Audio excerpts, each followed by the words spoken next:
पहले मैं आपका स्वागत करता हूं खुदावंद की पवित्र हजूरी में। और मेरा बिलीव है कि आज ये वर्ड ये मेरा नहीं, बाइबल कहती ये परमेश्वर का है। मैं अपना वचन आपको देने के लिए नहीं आया हूं कि मैं क्या सोचता हूं, क्योंकि ये मायने नहीं रखता, बल्कि परमेश्वर क्या सोचता है और उसने आत्मा के द्वारा मुझे किस चीज में प्रेरित किया ये मायने रखता है। अगर मेरी बातें वचन से हों या आत्मा के द्वारा प्रेरित हों तो ये आपकी जिंदगी में मायने रखती। और मेरा बिलीव है कि खुदावंद की होली स्पिरिट ने आज मुझे भेजा अपनी आत्मा से प्रेरित करके अपने वचनों को दे के आपकी जिंदगियों में। जब हम कुरिन्थियों की पुस्तक पढ़ते हैं, पहला कुरिन्थिया 12 उसकी 28 में लिखा, परमेश्वर ने कलीसिया में अलग अलग व्यक्ति नियुक्त किए, प्रथम प्रेरित, दूसरे भविष्यद्वक्ता, तीसरे शिक्षक, फिर सामर्थ के काम करने वाले, फिर चंगा करने वाले, उपकार करने वाले, प्रबंध करने वाले, नाना प्रकार की भाषा बोलने वाले। परमेश्वर ने कहा मैंने इन लोगों को इसलिए नियुक्त किया ताकि कलीसिया जो है वो उन्नति पाए। बाइबल कहती जिस तरह आपके शरीर में अलग अलग अंग हैं, अगर नाक के नहीं आज से मुझे कानों की जरूरत नहीं, तो शरीर तो बिना कानों के भी चल सकता है, पर वो एक्सीडेंट के लिए ओपन होगा अगर उसे कुछ सुनेगा नहीं। और ये घमंड की निशानी होती जब हम कहते हैं कि हमें किसी की जरूरत नहीं। और जब घमंड आता है हमेशा परमेश्वर नीचा करता लोगों को, उनकी हदों को कम करता। परमेश्वर ने कहा मैं अपने लोगों को भेजूंगा, मैंने कलीसिया में अपने लोग दिए ताकि अंग एक दूसरे का बराबर ख्याल रखें। पैर हाथों को नहीं कह सकता मुझे तेरी जरूरत नहीं, हाथ नाक को नहीं बोल सकते मुझे तेरी जरूरत नहीं। परमेश्वर ने कहा अगर एक अंग की बड़ाई हो तो सब अंग उसके साथ खुशी हो। अगर एक अंग दुखे, आप ऐसा नहीं कर सकते कि अगर आप किसी की टांग दुख रही हो और बाकी शरीर भंगड़ा डाल रहा हो, ऐसा नहीं हो सकता। अगर वो रियल पेन में आपकी पूरी बॉडी थक जाती है, आपकी पूरी बॉडी आलस में भर जाती है, दुखी होती है, बुखार हो जाता है, सिर दर्द हो जाता है साथ में, उसी तरह से परमेश्वर ने कहा कि अंग एक दूसरे का बराबर ध्यान रखे। और परमेश्वर ने ऐसे लोगों को चर्च में नियुक्त किया जो चर्च की उन्नति के लिए। एक वर्ड मैं आपके लिए पढ़ना चाहूंगा, एजरा। तब हागे नामक नबी और इद्दो का पोता जकरिया यहूदा और यरूशलेम के यहूदियों से नबूवत करने लगे। उन्होंने इज़राइल के परमेश्वर के नाम से उनसे नबूवत की। तब शालतियल का पुत्र जरुब्बाबेल और योसादाक का पुत्र यीशु कमर बांधकर परमेश्वर के भवन को जो यरूशलेम में है बनाने लगे, और परमेश्वर के वे नबी उनका साथ देते रहे। उसी समय महानद के इस पार का तत्ने नामक अधिपति और शतबुर्ज ने अपने सहयोगियों समेत उनके पास जाकर ये पूछने लगा, इस भवन के बनाने और शहरपना को खड़ा करने की तुमको किसने आज्ञा दी है? उन्होंने लोगों से यह भी कहा, इस भवन के बनाने वालों का नाम क्या है? इसके अगर आप आगे पढ़े, परंतु यहूदियों के पुरनियों की परमेश्वर की दृष्टि उन पर रही, इसलिए इस बात की चर्चा दारा से ना की गई और इसके विषय चिट्ठी के द्वारा उत्तर ना मिला। तब उन्होंने उनको ना रोका। ये उस समय की बात है जब इज़राइल का जो लास्ट राजा जिसे हमने पढ़ा था, बाइबल कहती वो वही किया उसने जो यहोवा को नापसंद था, और परमेश्वर ने उसके अंदर झूठ बोलने वाला आत्मा भेजा। उसके पास जो नबी थे जो हमेशा राजा को खुश करने के लिए उनको प्रोफेटिक वर्ड देते, तुम्हारा भला होगा, तुम्हें मिरेकल हो जाएंगे, तुम्हारे चमत्कार हो जाएंगे, राजा तू चल, प्रभु तेरे साथ है। क्योंकि पर्सनल गेन चाहिए था उनको, राजा से पर्सनल ऑफरिंग्स चाहिए थी, खुश करना था लोगों को। और राजा उस बात में आ गया और उसने अपने आप को जांचा नहीं कि अगर मैं यहोवा के खिलाफ हूं तो प्रोफेसी मेरे लिए कैसे मेरे भले के लिए हो सकती। और बाइबल कहती वो बेबीलोन के राजा से बलवा करने के लिए चल पड़ा और वहां बंदी बना लिया गया, और वहां पर उस राज्य का पतन हो गया। क्योंकि परमेश्वर अपने हर एक राजा को सजा देता रहा। जैसे मैंने आपसे कहा था कि जैसे एक स्टूडेंट अगर अच्छा ना करे तो क्लास के बाहर खड़ा कर दिया, मुर्गा बना दिया, उससे ज्यादा ग्राउंड के चक्कर लगवा दिया, पर तब भी नहीं सुधरा तो रेस्टिगेट कर दिया, स्कूल से निकाल दिया, कॉलेज से निकाल दिया। अब वो हाल था राजाओं का और इजरायली लोगों का कि परमेश्वर सजा देता रहा उनके पापों से, उनको बचाता रहा, उनकी तौबा के कारण फिर पाप किए, उनको मारता रहा, और एक दिन आया जब उसके राज्य को पतन कर दिया। उसके बाद जब उन्होंने 70 साल ऐसे बिताए जैसे एक सबसे मामूली व्यक्ति दुनिया का बिताता है, एक भिखारी की तरह बिताए उन देशों में जो लोग बड़े बड़े राजाओं को मारते थे, वो एक बुरी हालत में फंस चुके थे। जब उन्होंने मन फिराया, बाइबल कहती परमेश्वर ने फिर अच्छे अगुवे उनको दिए और उनको अपने देशों में वापस भेजा। यह तब की बात है कि जब वो अपने देश में वापस आकर भवन को बनाने लगे, और बाइबल कहती है उन्होंने एक गेम खेली और उस भवन को बनाने के रोक दिया जो भवन बनाने के विरोध में थे। उस भवन का काम सालों तक रुका रहा, और बाइबल कहती अब हागे एक नबी यानी परमेश्वर का एक दास आता है और नबूवत करता है। यानी जो काम सालों से एक पॉलिटिकल स्टंट के कारण रुका हुआ था, नबी की उस परमेश्वर के दास के वर्ड्स के द्वारा उस काम को चलना शुरू हुआ। यहां तक कि उस काम की शिकायत लिखा राजा को की गई, पर उस चिट्ठी का उत्तर ही नहीं मिला, वो रास्ते में कहीं खो गई, उस पर ध्यान नहीं दिया गया, क्योंकि परमेश्वर की दृष्टि उन लोगों के ऊपर थी। जब मैं ये बात आपको इसलिए कह रहा हूं कि परमेश्वर ने अपने लोगों को इस धरती पर ठहराया, और बाइबल कहती जब भी परमेश्वर आपको डिलीवर करेगा, वो अपने बंदे, अपने दास के द्वारा अपना वर्ड भेज के आपको डिलीवर करेगा। इट इज इम्पॉसिबल, ये इम्पॉसिबल था यहां पर उस चीज को बनाना जिसके लिए उस राजा ने मना कर दिया था। और बाइबल कहती जब परमेश्वर के दासों के द्वारा वचन आए उनके पास, और बाइबल कहती उन्होंने उस भवन को फिर से बनाना शुरू किया, और बाइबल कहती वो भवन बनता गया और भवन बनता गया, यहां तक कि उस जगह की गवर्नमेंट को भी उसके बाद परमेश्वर ने अपने लोगों के ऊपर दयालु किया, और उस गवर्नमेंट ने उस जगह की सपोर्ट की, और उस भवन को फिर बनाने से कोई रोक ना पाया, और वो भवन बन के तैयार हुआ। और उस भवन के बनने की स्टार्टिंग वर्ड के द्वारा हुई, जो परमेश्वर ने अपने दास के द्वारा कहे। इसीलिए आज मैं आपको प्रोफेटिक वर्ड्स दे रहा हूं, आपको भविष्यवाणी कर रहा हूं कि आज का वर्ड सुनने के बाद जो चीजें मरी हुई वो आपकी जिंदगियों में जी उठेंगी। वो आपकी मैरिड लाइफ हो, वो आपकी स्पिरिचुअल लाइफ हो, वो आपका फाइनेंस हो। अगर आपने आज वर्ड पर ध्यान लगाया, जो होली स्पिरिट ने मुझसे कहा, मैं आपसे बोल रहा हूं, अगर आज आपने इस वर्ड को ध्यान से सुना और इसको कबूल किया, हर एक मुर्दा चीज को आप जी उठता हुआ देखोगे। याद रखो, वचन ये इतना इंपॉर्टेंट है जितना आपकी लाइफ भी इंपॉर्टेंट नहीं, क्योंकि इस लाइफ की एक सीमा है, 120 साल, 100 साल, किसी की 80 साल, लेकिन वो लाइफ जो इसके बाद है उसकी कोई सीमा नहीं। बाइबल कहती या तो अनंत जीवन या तो अनंत दंड भोगने के लिए परमेश्वर ने अपने लोगों को उसने भेजेगा और तैयार करेगा। या तो अनंत दंड भोगेंगे या अनंत जीवन भोगेंगे। बाइबल कहती परमेश्वर का पुत्र इसलिए नहीं आया कि तुम्हें दोषी ठहराए, बल्कि इसलिए आया कि तुम जीवन पाओ।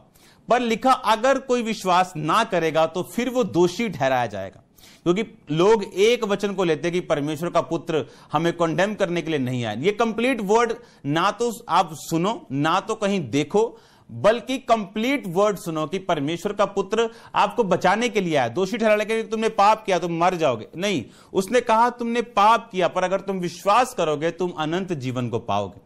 मैं तुम्हें दोषी नहीं ठहराता, लेकिन अगर तुम मेरी बातों का यकीन नहीं करते और मुझ पर विश्वास नहीं करते तो तुम दोषी ठहराए जाओगे, क्योंकि तुम पर दोष लगाने वाला पिता होगा कि तुमने मेरे इकलौते पुत्र के ऊपर विश्वास नहीं किया जिसको मैंने भेजा। अब यह वचन मैंने आपको इसलिए पढ़ाया कि जब परमेश्वर का वर्ड उस भवन के ऊपर आया, लोगों के ऊपर आया, आप देखो कोई ताकत उस भवन को बनने से रोक नहीं पाई, उस मिनिस्ट्री को रोक नहीं पाई जो परमेश्वर ने सोची।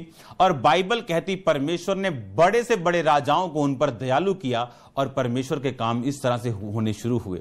आज जब आप वर्ड सुनते हैं जो परमेश्वर अपने दासों के द्वारा आपसे बात करते हैं, और जब उन वर्ड्स को हम मानते नहीं, वही फ्यूचर में हमारे आगे खड़े होते हैं, वही फ्यूचर में हमारे आगे जायंट बन जाते हैं।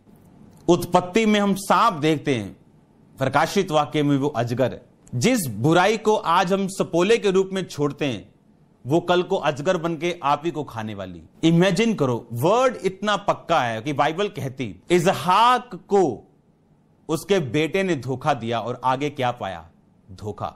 बकरे के कपड़े पहनकर उसने धोखा दिया और बकरे के द्वारा ही उसके बच्चों ने उसको धोखा दिया, ये बोलकर के यूसुफ मारा गया। क्योंकि याकूब ने अपने पिता को धोखा दिया था इसहाक को कि हां मैं एसाव हूं, देख ले मेरे बाल हैं एसाव के जैसे, और बकरी के खाल को वो पहन के गया था। जो मर्जी करो इस लाइफ में, लेकिन ये बात याद रखो, जो आप अपने अगुए के साथ, अपने लोगों के साथ कर रहे हो, वही आपके लोग आपके साथ करने वाले हैं। जो हम बो रहे हैं दूसरों की जिंदगियों में, वही हम काटेंगे।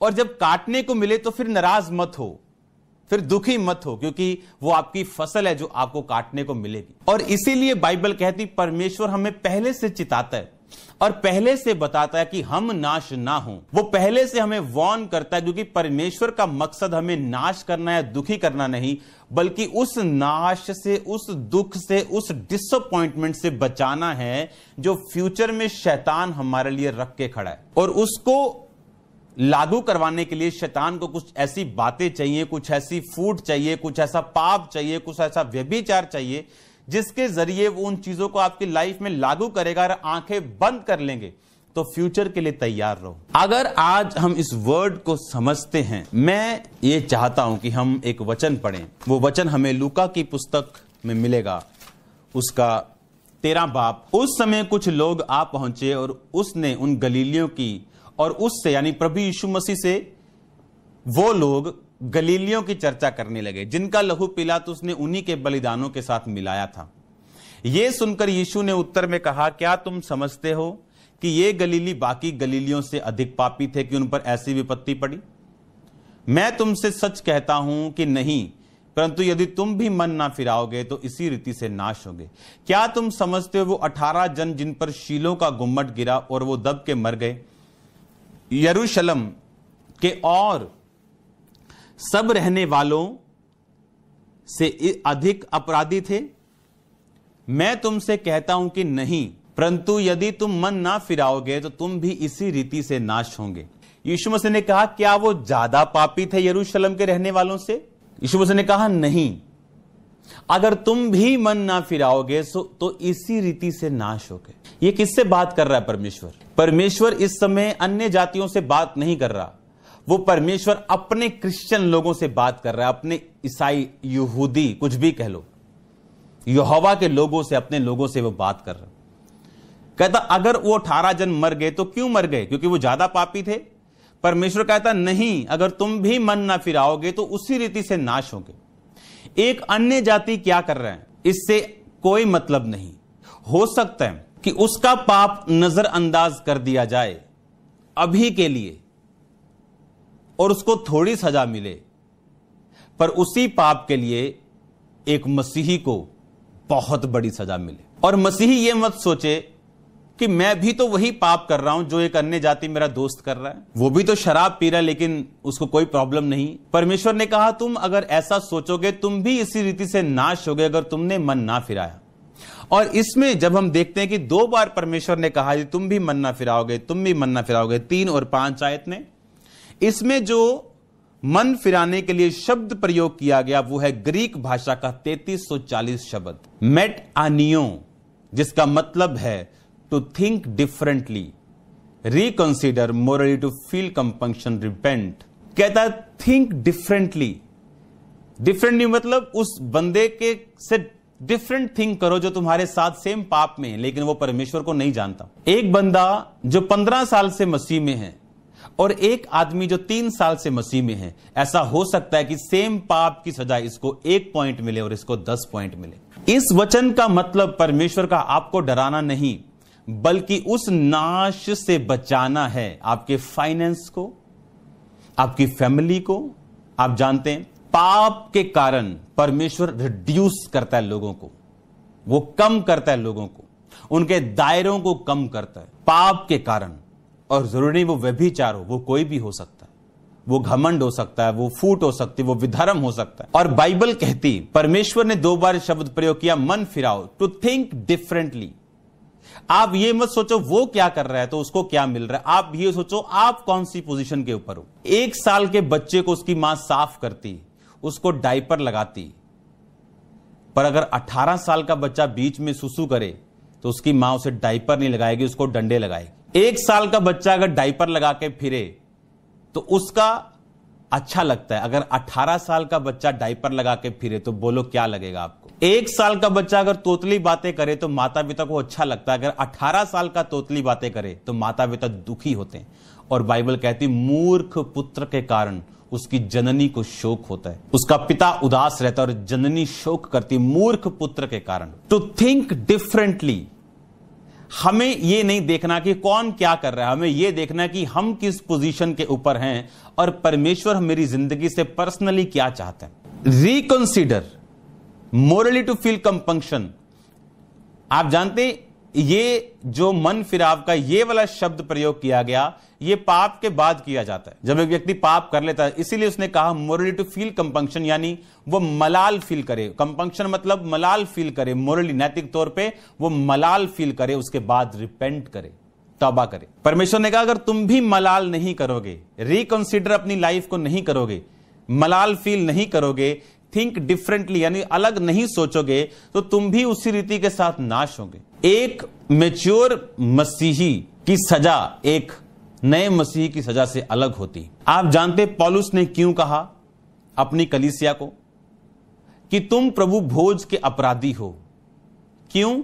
क्योंकि अमीर लोग एक ग्रुप बना के गरीब लोगों को शर्मिंदा करते थे और वो अपना खाना खा लेते थे, क्योंकि सब लोग अपना घरों से खाना लेके आते थे। कलीसिया पर लोग बाहर नहीं डालते थे और सब इकट्ठे मिलके खाते थे और अमीर पहले खाते थे, क्योंकि गरीबों का खाना खाने योग्य नहीं होता था। और पौलुस ने डांट लगाई, उसने कहा अगर इस रीति से चलोगे तो तुम्हारा शरीर निर्बल हो जाएगा और तुम रोगी हो जाओगे। और अगर तुम अपनी ब्लेसिंग्स को, अपनी ताकत को दूसरों की उन्नति के लिए इस्तेमाल करोगे तो तुम इसी प्रभु भोज के कारण तुम आशीषित होंगे।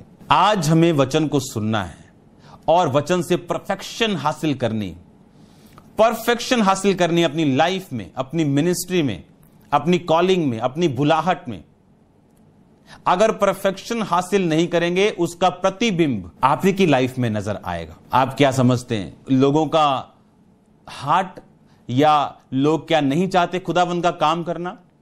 अगर आप एक क्रिश्चियन से मिलो जो पाप में डूबा हुआ, शराबों में डूबा, वो भी चाहता है खुदावंद का काम हो, पर वो कर नहीं सकता, क्योंकि परमेश्वर को काम करने के लिए एक अवेलेबल तैयार है, उस बर्तन की जरूरत है और वो बर्तन साफ होना चाहिए। बाइबल कहती जो शुद्ध बर्तन होंगे वो मालिक के पीने के काम आएंगे, जो अशुद्ध बर्तन होंगे वो उसी घर में होंगे, पर टॉयलेट में होंगे, किचन में होंगे, कोई उनपे अपने कूड़े को डाल रहा है, लेकिन एक बर्तन मालिक के मुंह के साथ लग रहा है गिलास के रूप में। परमेश्वर ने कहा यदि तुम अपने आप को शुद्ध करोगे तो मालिक के काम आओगे, अगर अशुद्ध करोगे तो उसी घर में अनादर के योग्य ठहरोगे। आप ऐसा कुछ मत बोएं जो आप काटना नहीं चाहते। आप निराशा नहीं काटना चाहते, निराशा मत बोएं। परमेश्वर को निराश मत करें।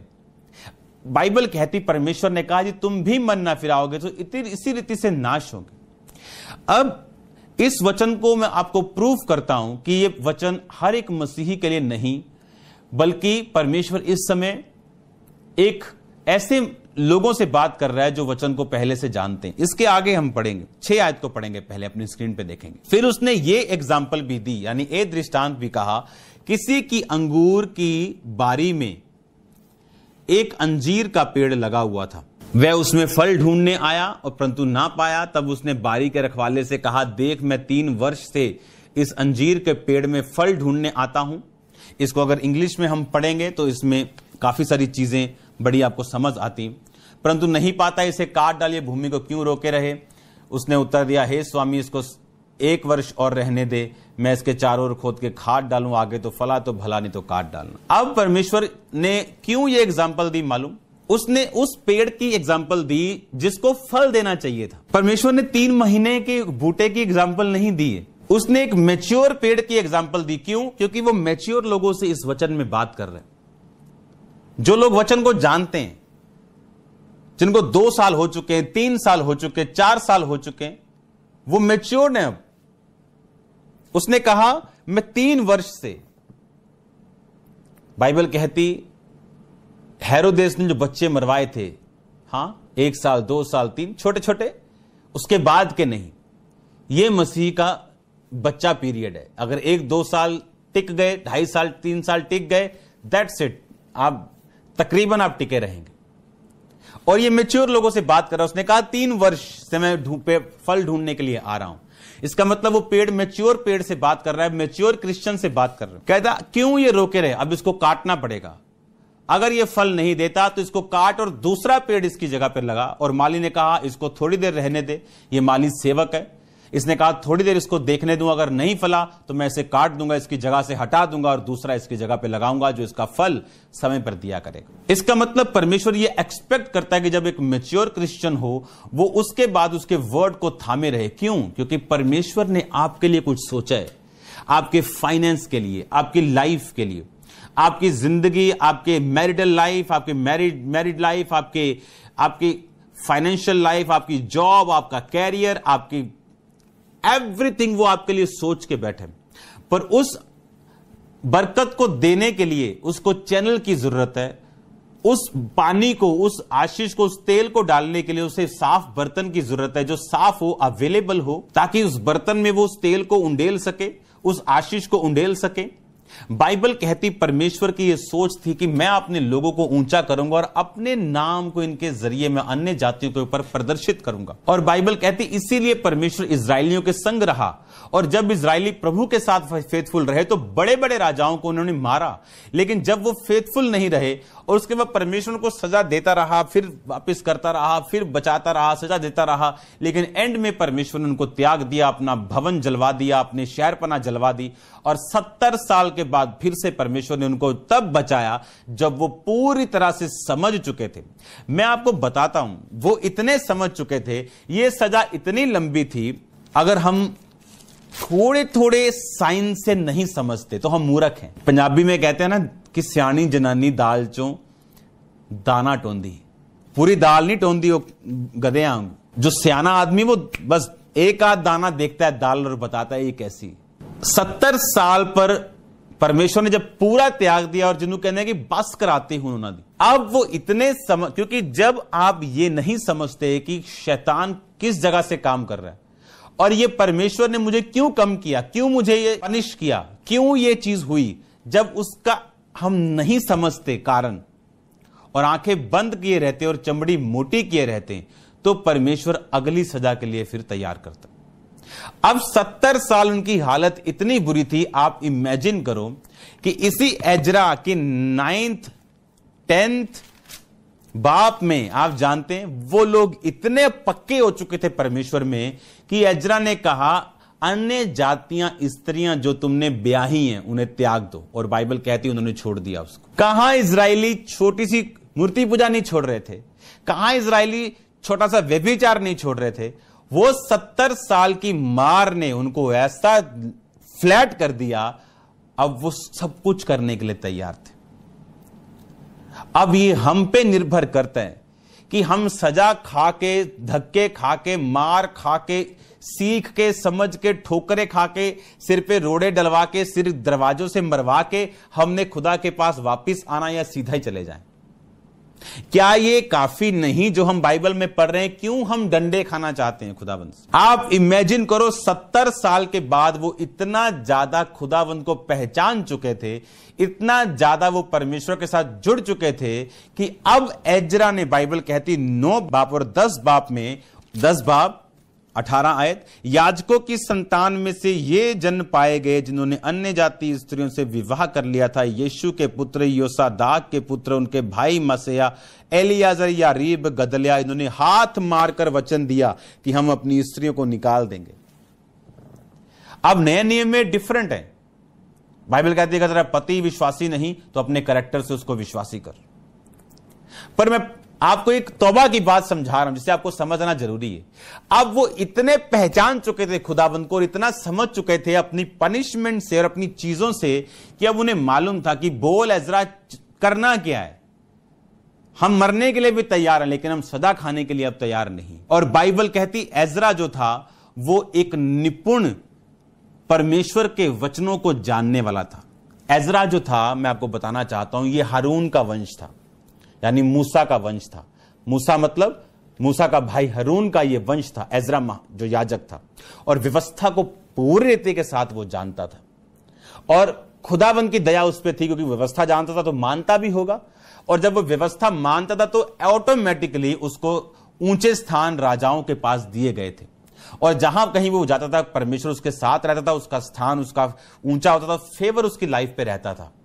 और इस कारण वो व्यवस्था को जानता था, और जब इजरायली छूटकर वापस आए उसने समझाया कि देखो तुम्हारे पापों ने क्या किया, तुम्हारे राजाओं के पापों ने क्या किया, तुम्हारा सब कुछ उजाड़ दिया, अब तुमने तौबा की है, देखो फिर से खुदाबंद ने तुम्हें अच्छे अगुए दिए और तुम्हें यहां भेजा, अब सुधर जाना। वो कहते हम सुधर जाना नहीं, हम सुधरे हुए, बोलो करना क्या है। यानी इतना बड़ा डिसीजन तब उन्होंने लिया, सब कुछ खुदाबंद के वचनों के अनुसार वो करने के लिए अब तैयार थे, क्योंकि उन्हें मालूम था कि चाहे मैं जहां मर्जी छुप जाऊं, कहां भाग जाऊंगा, किधर चला जाऊंगा, कहां चला जाऊंगा, खुदाया तेरी रूह तो मैं पला ना सके किधर जाऊं। कहां भागेंगे उसकी रूह से, उसके वर्ड से, किधर जाएंगे। हम अपनी मर्जी कर सकते हैं, अपने पाप पे, अपने घमंड पे, अपने व्यभिचार, अपनी चोरियों पे खड़े रह सकते हैं, पर इसका असर 100% होगा, इसके कॉन्सिक्वेंसेस, इसके असर होंगे। पाप माफ खुदाबंद कर देगा जब आप माफी मांगेंगे, लेकिन इसका असर होगा। 38 साल के लोग बोला जा तेरे पाप माफ हुए, तेरे पाप माफ हो गए, अब फिर से पाप ना करना, ऐसा ना हो इससे भारी मुसीबत तुझ पे आए। इसका मतलब उस मुसीबत का कारण पाप था। पाप सिर्फ शारीरिक रोग नहीं, पाप एक आपको रिड्यूस करने के लिए, उसका परिवार उसको छोड़ के जा चुका था, पाप के कारण उसका शरीर खत्म हो चुका था, फाइनेंशियल हालत बुरी थी। अगर अच्छी होती तो वो बंदे दिहाड़ी पे ले लेता कि ले भी 1000 रुपया रोज का, यहीं रहना, जब स्वर्गदूत उतरे पानी में, तूने अगर मेरे को पहले उतार दिया, लाख रुपया इनाम। देखो कोई सोएगा भी नहीं, लेकिन उसके पास पैसा भी नहीं था, शरीर भी नहीं था, घर भी नहीं था, रिश्तेदार भी अब नहीं थे। रीजन क्या था? पाप। परमेश्वर ने कहा फिर से पाप मत करना, ऐसा ना हो। अब उससे भारी मुसीबत और क्या हो सकती, उससे भारी मुसीबत पाप, और क्या हो, उससे भारी तकलीफ और क्या हो सकती, क्या उससे भारी कुछ हो सकता है? हाँ हो सकता है। अभी मुड़ आना है वापिस। पाप में गिर गए, अब गधों की तरह गिरे ही फिर रहे हैं हर जगह, और गिर रहे हैं। किसके लिए? किसके दुश्मन हो तुम खुद अपने दुश्मन हो। ये मिरेकल्स, ये हीलिंग्स, ये डिलीवरेंसेस, ये आपके लिए बनी, ये मेरे लिए बनी। उसके कोड़े खाने से हम चंगे हो, अगर चंगाई ना होती, ना प्रभु चाहता तो कोड़े ना खाता। ये सब चीजें हमारे लिए, पर उनके लिए जो उसके अंदर हैं, जो मसीह में हैं, जो पापों से मन फिरा चुके हैं, जो मसीह में जीवन जीते हैं, ये उन लोगों के लिए है। आप प्रभु में हो, आत्मा में हो, इसका मतलब यह नहीं कि कोई घमंड, किसी तरह का कोई चीज आप प्रभु आपकी छोड़ देगा। इसलिए उसने कहा बी परफेक्ट, सिद्ध बन जिस तरह तेरा स्वर्गीय पिता सिद्ध है। क्यों? वो आपको बोर करना चाहता है। क्या फायदा आपका? गॉड ने कहा मैं फ्रूट ढूंढने के लिए आता हूं, पर फ्रूट नहीं। अंजीर के पास परमेश्वर गया, फ्रूट नहीं था। परमेश्वर ने कहा अब से तेरा फल कोई ना खाए, क्योंकि अंजीर अपने पत्ते दिखा रहा था, और जब अंजीर के पत्ते आते हैं उसका फल भी आता है, लेकिन वो पेड़ सिर्फ पत्ते दिखा रहा था। हालेलुया हालेलुया कर रहा था, ऊंची ऊंची बोलेंगे हालेलुया, पर जीवन में कोई फल नहीं। हालेलुया बोलेंगे ऊंची, और पीछे कौन है? गर्लफ्रेंड बैठी। परमेश्वर ने कहा मैं तुझे सुखा दूंगा, आज से तेरा फल कोई नहीं खाएगा। ऐसा कोई बीज ना बो जो हम काटना नहीं चाहते। वो घमंड हो, वो व्यभिचार हो, वो पाप हो, वो चोरियां हो, नेवर। वो डरपोकपुना हो, परमेश्वर के वचन का इकरार ना करना हो, नथिंग, कुछ भी ऐसा मत करो। तो हमेशा वर्ड के साथ जुड़ना, टीचिंग्स को सुनो, वर्ड की डेप्थ में जाओ, क्योंकि ये वर्ड जब आप इसमें एक बार समा गए, अगर आप में समा गया, अगर आप में आदत पड़ गई इस वचन की गहराई में, इसकी कंप्लीटनेस में, इसकी सत्ता में आपको चलने की, आप ए बोलेंगे, परमेश्वर ABC बोलेगा। आप बोलेंगे D चाहिए, परमेश्वर बोलेगा नहीं, तेरे को मैं YXZ तक दूंगा। आप 1 बोलेंगे, परमेश्वर 4 बोलेगा। आप कहेंगे मुझे 10 चाहिए, परमेश्वर आपको 100 देगा। यह खुदावंद है, यह परमेश्वर है। उसने कहा जब तुम मेरे वचन से बाहर चलोगे, तुम खाओगे, तुम्हारा पेट नहीं भरेगा। और लिखा धर्मी की लालसाओं को वो तृप्त करेगा, तो अपना मुंह खोल मैं इसे भर दूंगा। और ये पॉसिबल है अगर हम वर्ड से प्यार करें, उसको छोड़े ना। आपको क्या लगता है हर बार शरीर आपका साथ देगा? आपको क्या लगता है आप आंखें बंद करके ऐसे हेवन में रहेंगे हर टाइम पंखों को फैलाते हुए? नो नो नो, ये शरीर आपका कई बार साथ नहीं देगा, आंखें आपका साथ नहीं देंगी,